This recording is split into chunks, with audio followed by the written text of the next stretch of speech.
नमस्कार मित्रों, कैसे हैं आप सभी। ब्लाइंड चार्ट प्रेडिक्शन का जो सीरीज चल रहा है उसमें हम जल्द ही वृषभ राशि यानी कि टॉरस जोड़िए के लिए लेकर आएंगे। लेकिन आज एक महत्वपूर्ण चर्चा कर रहे हैं। उस पर ये चर्चा ये है कि जो आप हमसे उपाय पूछते हैं कि कोई कुंडली बता दीजिए, मतलब कोई अंगूठी बता दीजिए या फिर कोई स्तोत्र बता दीजिए जिसे पढ़ के हमारा कल्याण हो सके, उसका फल हमें कितना और कितने अनुपात में मिलता है, हमें जो पूजा पाठ हम करते हैं उसका फल हमें कब मिलता है। तो सामने जो आपको फ़ोटो दिख रहा है ना, प्रेमानंद जी महाराज हैं ये। आज के डेट में ऐसा कोई भी हमको नहीं लगता है जो सोशल मीडिया पे है वो इनको नहीं जानता होगा, ऐसा हो ही नहीं सकता। तो आप सभी जानते 3 प्रकार के कर्म होते हैं।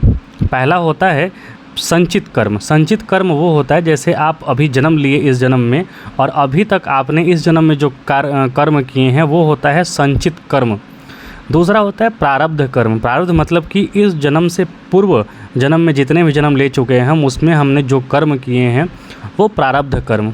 और तीसरा होता है आगामी कर्म। आगामी कर्म मतलब अभी जो हम कर्म कर रहे हैं और उसका फल हमें भविष्य में मिलेगा, तो ये आगामी कर्म हुआ। अर्थात 3 तरीके के कर्म होते हैं। तो वर्तमान में जो हम भोग रहे होते हैं वो प्रारब्ध कर्म होता है, अर्थात पिछले जन्म में जो हमने कार्य किए होंगे उनसे जो कर्म, पाप या पुण्य, अच्छे या बुरे जो भी बने होंगे, उसका जो फल हम भोगेंगे ना, जो भोग रहे हैं वो प्रारब्ध कर्म है। संचित कर्म जो अभी तक हमने इस जन्म में किया है उसका फल हमें निकट भविष्य में देखने को मिलेगा। और अभी जो कर्म करेंगे हम, अर्थात आगामी कर्म जो हम कर रहे हैं उसका फल हमें भविष्य में मिलेगा।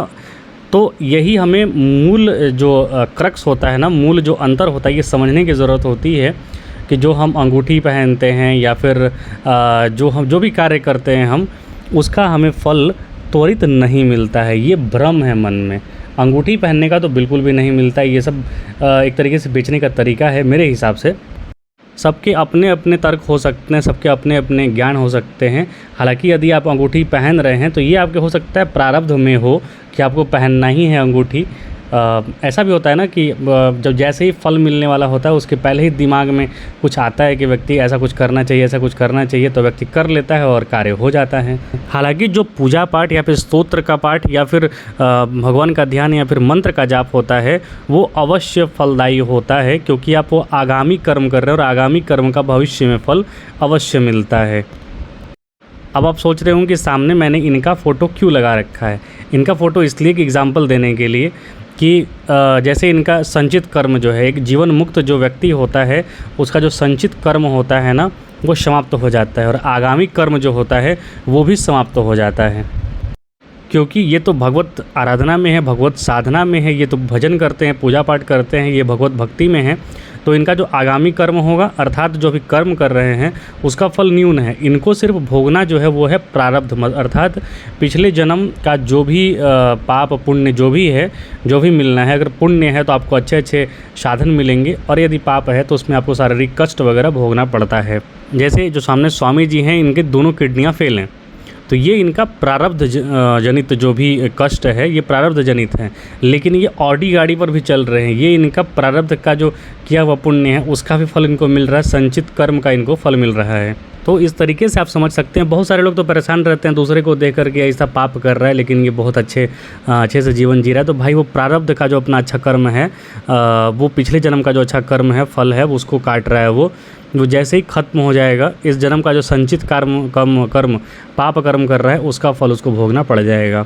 तो आप परेशान ना होइए, भगवत आराधना में कीजिए। भगवत आराधना यदि आप करते हैं तो आपके जो संचित कर्म है इस जन्म के वो स्वतः नष्ट हो जाते हैं। मतलब यदि आप भगवत आराधना करते हैं, स्तोत्र पढ़ते हैं, मंत्र जाप करते हैं, भगवत आराधना में रहते हैं, तो आपके इस जन्म के संचित कर्म और आगामी कर्म जो हैं वो नष्ट हो जाते हैं और उसका आपको अच्छा फल मिलता है। लेकिन प्रारब्ध का फल जो है, भोग जो है, वो आपको करना ही होगा, चाहे किसी भी परिस्थिति में आप कुछ भी कर लें। याद रखिए। सामने मैंने इसके आगे मैंने एक वीडियो क्लिप लगाया हुआ है, बहुत छोटे देर का है, आप उसको ज़रूर सुनिएगा। उसी के आधार पर मैंने ये सारा चीज़ आपको बताया है। ये उपनिषद भाष्य का सिद्धांत है जिसे मैंने अभी बताया है। आप उसको पूरा ज़रूर सुनिएगा। बहुत ही छोटा वीडियो है, शॉर्ट वीडियो है। और कृपया चैनल को लाइक और सब्सक्राइब जरूर कीजिएगा। बहुत बहुत धन्यवाद। जय हिंद।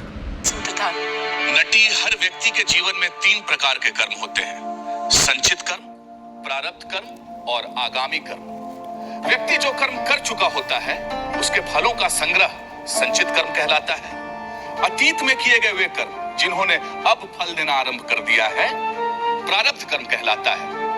और वर्तमान में जो हम कार्य करते हैं जिसका फल हमें भविष्य में मिलेगा उसे आगामी कर्म कहते हैं। पर व्यक्ति को जैसे ही ब्रह्म का अनुभव होता है वैसे ही संचित और आगामी कर्म उसके लिए समाप्त हो जाते हैं। और प्रारब्ध कर्म उसे भोगना ही पड़ता है, भले ही वह ज्ञानी ही क्यों ना हो। नहीं, चूंकि ज्ञानी व्यक्ति या जीवन मुक्त सांसारिक उतार चढ़ाव, दुख, दर्द, मान अपमान आदि से निर्लिप्त होता है, इसीलिए प्रारब्ध कर्म का उसके लिए कोई अर्थ नहीं होता। वह उसे मात्र मन, बुद्धि और इंद्रियों का अनुभव मानता है, स्वयं का नहीं।